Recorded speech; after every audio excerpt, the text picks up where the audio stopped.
Maurice passera-t-il la nuit enfermé? Son procès s'ouvre aujourd'hui. Le coq est accusé par des voisins de chanter trop tôt le matin. Mes clients, ils réclament juste la paix et la tranquillité. C'est une résidence secondaire, ce sont des retraités.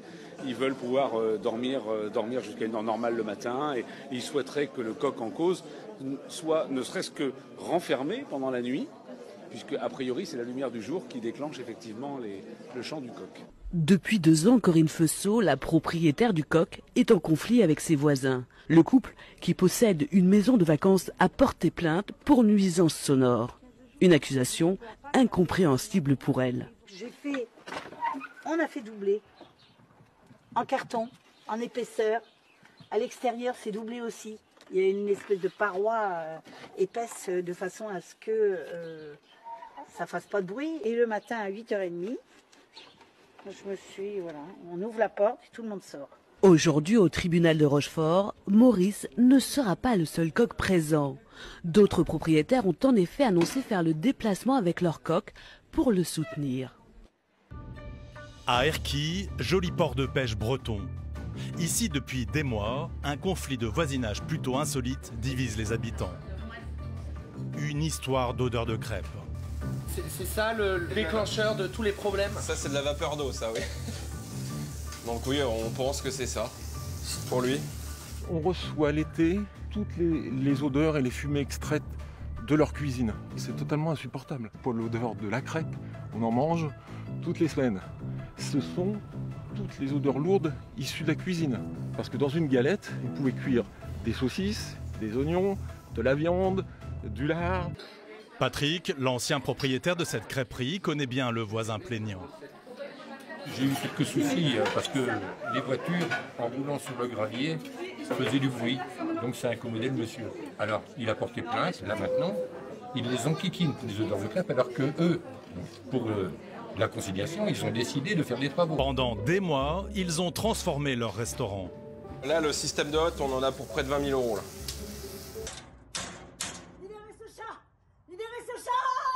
De nuit, 2 jours sous la pluie, rien n'arrête cette habitante qui se rend quotidiennement devant chez sa voisine, persuadée que cette dernière cherche à lui voler son chat. Elle met des appâts derrière sa maison pour l'attirer, donc elle le capture. Et donc moi, quand ne voyant plus mon chat, je suis obligée d'aller lui demander de me le rendre. Et je vois la chatte qui revient et qui sort de là-bas. Je l'ai vue. Elle est convaincue que Madame Le et son mari, d'origine asiatique, veulent manger son animal de compagnie. Une accusation grave selon eux.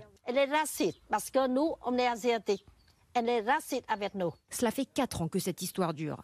Madame Le a porté plainte 2 fois, a installé des caméras de surveillance, mais rien n'y fait. Aujourd'hui, elle est en arrêt maladie, exténuée. Comme cette semaine-là, je ne travaille pas parce que je suis trop fatiguée et je ne peux pas dormir. C'est pour ça que je suis tombée malade. Je plante plein de choses, des herbes aromatiques, des légumes, j'ai beaucoup de fruits. Le jardin, c'est ma vie. C'est ma plus belle pièce de la maison. Mais en mai dernier, alors qu'elle s'occupe de ses jeunes pousses, la retraitée remarque un va-et-vient plutôt inhabituel. Des guêpes, présentes en nombre, l'effraient et lui font craindre la présence d'un nid à proximité. Le nid de guêpes se trouve à peu près au 5e rectangle de la clôture. Donc voilà, on les voit sortir, tourner. C'est problématique parce que je n'arrive pas à mes légumes. Voilà, je voudrais bien arroser les légumes, les cueillir sans chaque fois m'en courir parce que voilà, ces insectes sont là. Je ne viens plus dans mon jardin avec l'été, c'est l'horreur. C'est vraiment l'horreur.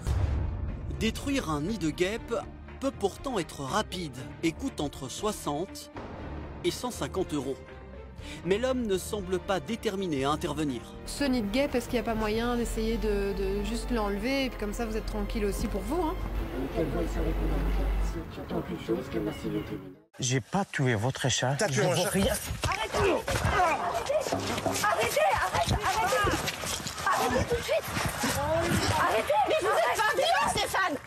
T'as tué mon chat, je te le pas mal mettre ton chat dans ton cul! J'attendais pas ça. Cette histoire diffamatoire de chat, mais moi, j'ai rien à savoir de son chat. Il va faire enculer avec son chat. José veut terminer sa clôture coûte que coûte. Sarah vit dans cette maison depuis 7 ans. Mais aujourd'hui, elle est condamnée par la justice à la démolir. Raison invoquée, elle fait de l'ombre à sa voisine. Nous sommes en 2010. Sarah vit alors dans cette petite maison de 70 mètres carrés avec ses 2 enfants. Pour gagner de l'espace, elle décide de faire construire une deuxième maison derrière la première. Cela lui permet de louer son ancienne maison et d'augmenter par là même ses revenus d'aide-soignante. Elle demande alors à la mairie un permis de construire qu'elle obtient facilement. Puis après avoir bâti la maison, la voisine a porté plainte pour perte d'ensoleillement. La nouvelle construction cause une importante perte d'ensoleillement de l'ordre de 60%, perçue dès le début de l'après-midi, qui bouche la vue, supprime la vue sur le soleil couchant depuis l'habitation de Madame la voisine. Et là, il y en a une dans l'herbe. On entend qu'il se faufile, elle se bat. Tout l'été, le plaisir de nos retraités, c'est le concert donné par les habitants de leur jolie propriété. C'est ridicule de porter plainte pour des grenouilles. Vous avez vu le cadre où on vit. Il n'y a pas d'autoroute, il n'y a rien. On est au milieu des bois, on est dans la forêt. On a des sangliers, des chevreuils, des oiseaux, et il y a des grenouilles. Les procès s'enchaînent depuis bientôt 8 ans et des milliers d'euros ont été dépensés en frais d'avocat. Alors entre les avocats, les huissiers et tout, on a bouffé, je sais pas, mais pas loin de 15 000 euros. Ils nous accusent d'avoir une mare illégale et on a lâché des centaines de grenouilles. Comme je dis, les grenouilles, je ne connais pas où ils en vendent. Je suis allé à Leclerc, je leur ai demandé, je voudrais une centaine de grenouilles vivantes. Et ils en ont pas. Ils me disent, on vend des cuisses surgelées. Voilà, mais si je lâche des cuisses dans la mare, elles ne chantent pas les cuisses. Ce n'est pas la palissade en tant que telle qui chagrine M. Courcelles. Et ça dépose, regardez, ça dépose là.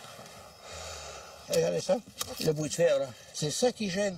3 petites équerres de soutènement qui dépassent chacune de 3 petits centimètres. Depuis le temps, c'était ouvert tout du long là. Oh, merde alors. À cause de ce crochet. Ah ben je courais taper dedans, enlever ces bouts de fer, un point c'est tout. Et qui dormait rien chez moi. Voilà. Voilà, ça quand on dort, bah, ça en fait des bons. Je rigole, mais c'est nerveux là, je crois. Hein. On serait à la campagne, ce serait pas dérangeant. C'est dans la journée. Mais quand c'est en pleine nuit, puis qu'on est en ville, ça devient un handicap. Donc voilà, pourquoi je dors pas la nuit. Un coq qui perturberait donc sa vie sociale, mais aussi amoureuse. Pour les gens, ça peut paraître bénin.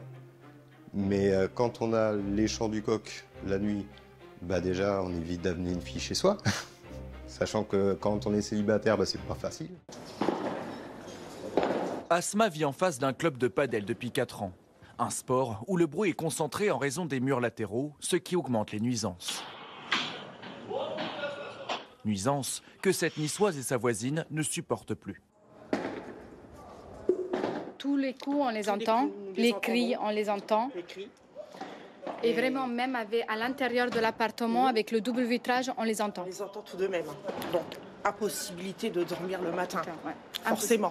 Ça marche 7 jours sur 7, jours fériés compris. La première semaine, ça fait vacances, mais à la longue, ça fait plus vacances du tout.